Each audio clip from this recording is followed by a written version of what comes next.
I'm excited to be here, and especially excited to be here on this occasion.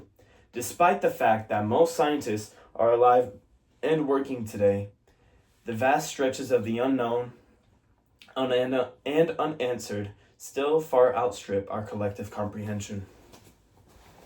My name is Isaac Norton, and this speech I'm giving today is We Choose to Go to the Moon by John F. Kennedy on September 12th, 1962, at Rice University. Space is a very cool thing to me, and I believe it is one thing that is very relevant in today's society. And I believe this speech is what helped slingshot from where we were to where we are now. No person can fully comprehend how far we have come in human history. Let's take 50 years of that, 50,000 years, and condense it into 50 years. In these terms, we know very little about the first 40 years, except that man was able to use skin to cover themselves. 10 years ago, man emerged from his cave to build other kinds of shelters. 5 years ago, men learned to write and use a cart on wheels. And Christianity only began less than 2 years ago. The printing press came out this year, and less than 2 months ago, the steam engine provided the new source of power. Newton explored the meaning of gravity.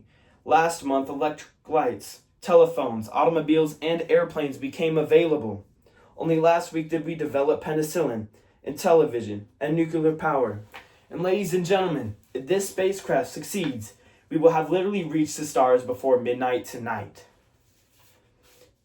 Now, this is a breathtaking pace, but it can't help but create new problems. However, the vistas of space promises high cost but high reward. Some would have us stay longer because of these things. And, however, I say, this country, on the other hand, was not built by those who waited. It was built by those who moved forward, and space will be the same. We mean to be a part of this space race. We don't mean to see it ruled by a flag of hostile conquest. Yet this can only happen if we are first. So, we intend to be first. Space deserves the best of all mankind. But why, some say? Why the moon? Why choose this as our goal?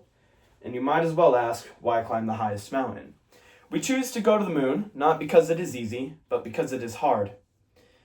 Many years ago, the great British explorer George Mallory was asked, who was to die on Mount Everest, was asked, why do you want to climb it? Why do you want to climb Mount Everest? And well, he replied with, because it is there.